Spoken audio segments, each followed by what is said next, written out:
Salut à tous, alors aujourd'hui je vais répondre à une question qu'on m'a pas mal posée ces derniers temps, c'est comment est-ce qu'on fait pour faire des dégradés qui soient doux.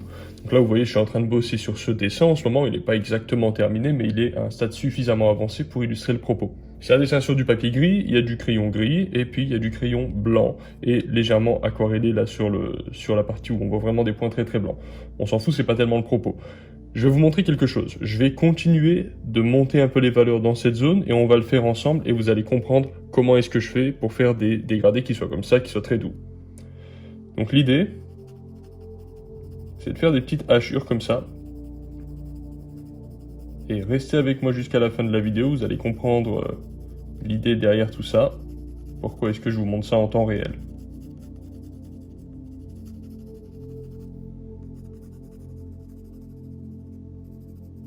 Voilà, donc comme vous pouvez voir, c'est très lent. Et à chaque fois que je fais quelques traces de crayon, c'est quelques traces de crayon. C'est vraiment à peu près que dalle en fait. Et je tire mon crayon très très loin, de sorte à appliquer aucune pression sur la feuille en fait. Il faut vraiment savoir dessiner avec légèreté.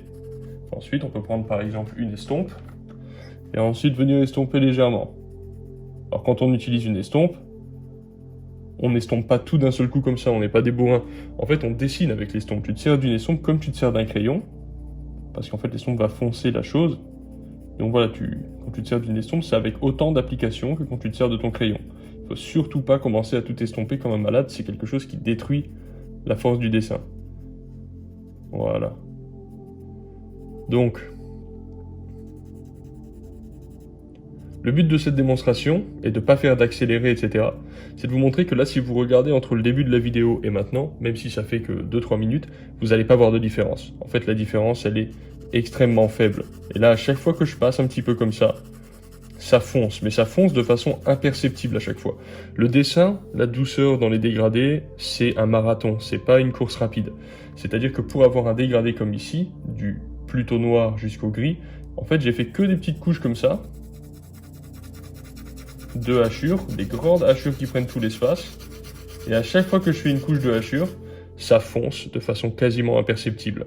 Mais encore une fois, c'est comme un marathon. Un pas, 2 pas, 3 pas, c'est pas les 40 km du marathon. Par contre, il faut en faire des milliers et répéter ces milliers de pas à chaque fois. Et à un moment donné, on arrive aux 40 km du marathon. Donc c'est un peu ça l'idée. Dessiner de façon réaliste, c'est surtout de la douceur et de la patience. Apprenez à dessiner avec beaucoup de légèreté et soyez patients les amis. Augmentez les valeurs doucement, tranquillement comme ça, sans prendre de risques. Et comme ça, vous pouvez regommer. Et puis petit à petit, vous allez voir l'ambiance du dessin qui sort. Et ça peut devenir vraiment très très beau. Et il en va de même pour toutes les zones. Même si par exemple sur le premier plan ici, je sais qu'à certaines zones, ça va être plutôt très noir. De toute façon, je vais jamais commencer par faire du noir absolument pur. Voilà, j'ai enregistré tout le processus de ce dessin pour pouvoir vous en parler. Posez-moi des questions si vous en avez envie, comme ça je pourrai y répondre. Abonnez-vous à la chaîne si vous êtes des nouveaux, et puis à la prochaine, bye.